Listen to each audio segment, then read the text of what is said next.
we've been doing a lot of food and our adventure videos lately, but we really wanted to take it back to one of the reasons why we started this channel. We started the channel to, show our families back at home what we were doing here in a different country, but also we wanted to connect with Korean adoptees. There are many reasons why a lot of Korean adoptees are interested in searching for their biological families.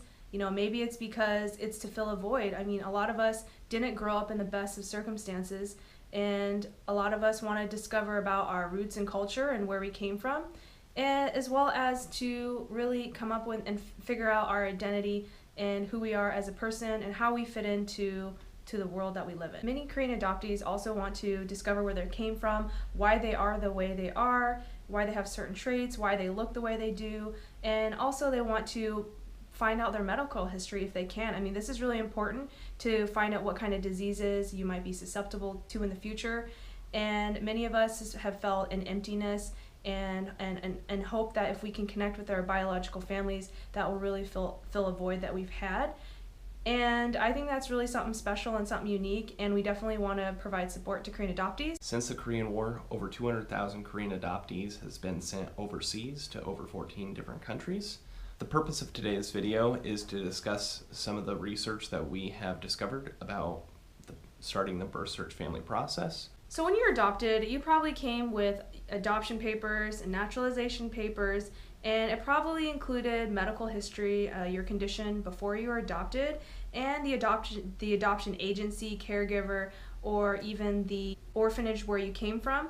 And in most cases, this is enough information to get the ball rolling on the adoption process. If you don't know what adoption agency facilitated your adoption, there are a couple different ways that you can check. If you have your adoption documents, you can review those and you'll find what adoption agency facilitated it. The second way is you can contact Adoption Information and Post-Service Center, GAIPS, and they're located in Seoul. You can contact them because they have access to all 4 adoption agencies.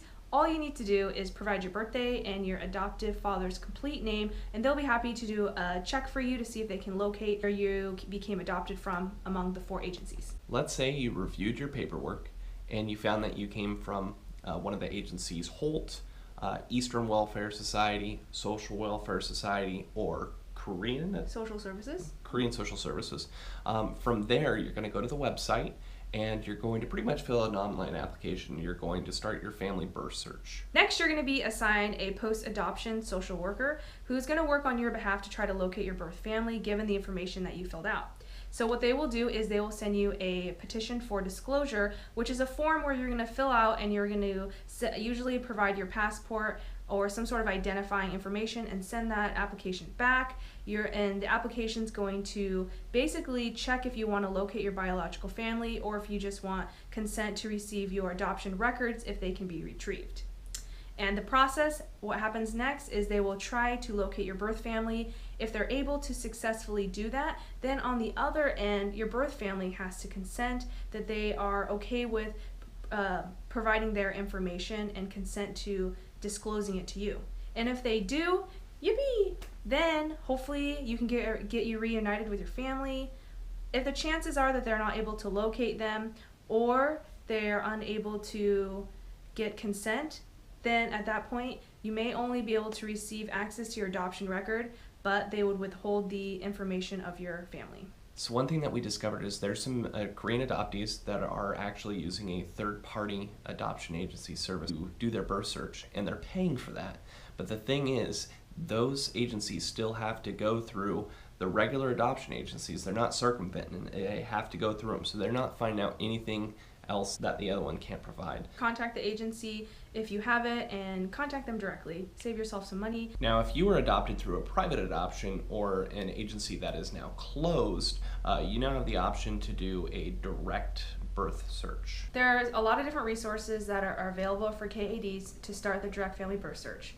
Some that we recommend would be to go through a private adoption agency and to provide as much information as you can about anything and all information that you have. Next option is going to be going through, there is Co-Root, Korean Adoption Services, there is G.O.A.L, as well as social media And Korea has a television show starting in the early 2000s where they do a lot of reuniting their birth family searches. Option for some adoptees is to go to the police station that might have some information for you if it's in your file as well.